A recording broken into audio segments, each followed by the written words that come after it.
Good morning students. आपकी पाठ्य पुस्तक अमृतांश का पंचम पाठः है पेज नंबर 22 पर उद्योगिनम पुरुष सिंहमुपेति लक्ष्मी। यह श्लोक है हमारे विद्वानों द्वारा रचित, जिनके माध्यम से मेहनत की, कर्म की महत्ता को दिखाया गया है कि उद्योगी पुरुष को ही लक्ष्मी प्राप्त होती है। जो परिश्रमी व्यक्ति होते हैं उनको ही धन संपन्नता प्राप्त होती है। यथे अकेन न हस्तेन तालिका संप्रपतते तद्योदम परित्यक्तम न फल कर्मणः स्मृतम। इसका अन्वय पढ़ते हैं। अन्वय कहते हैं किस तरह से हमें वाक्य को, शब्दों को लगाना है और उसका फिर हिंदी अनुवाद करते हैं संस्कृत में। यथकेन अन्वय की सहायता से हमें हिंदी अनुवाद सरल हो जाता है। यथा मीन्स जिस प्रकार से, एकेन मीन्स एक, हस्तेन हाथ से, तालिकाम न संपतति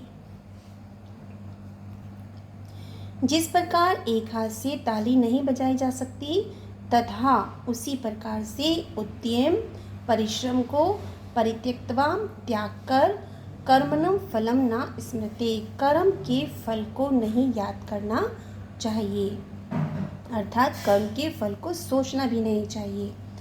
एक हाथ से ताली नहीं बजाई जा सकती है, उसी प्रकार परिश्रम किए बिना हमें कर्म का फल प्राप्त नहीं होता है, अर्थात परिश्रम करने से ही हमें उसके परिणाम प्राप्त होते हैं। दूसरा श्लोक देखते हैं। पश्य कर्मवशात् प्राप्तम भोज्या कालेऽपि भोजनम हस्तोदम बिना वक्त्रम परिवीशनः कथंचनः। इसका अन्वय समझते हैं। अन्वय से सरल हो जाता है हिंदी अनुवाद करना।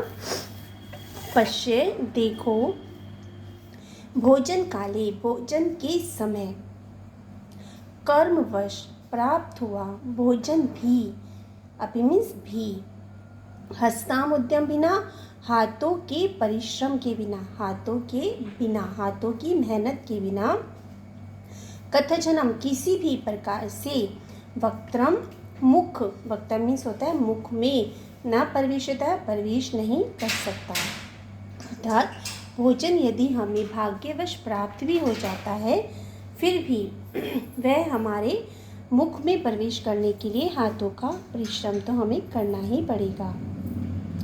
कहने का तात्पर्य है कि यदि भाग्यवश या कर्म करके हमें कुछ प्राप्त भी हो जाता है तो भी उसमें मेहनत की आवश्यकता होती है। पश्यः देखो, भोजन के समय कर्म के वशात, कर्मवश प्राप्त हुआ भोजन भी हाथों की सहायता के बिना किसी भी प्रकार से मुख में नहीं जा सकता। ये बहुत अच्छे श्लोक हैं, आपको लर्न भी करना है और इनको व्यवहारिक रूप से भी अपनाने का प्रयास करना चाहिए। नेक्स्ट वीडियो में आगे के श्लोकों के साथ मिलते हैं। Goodbye and take care.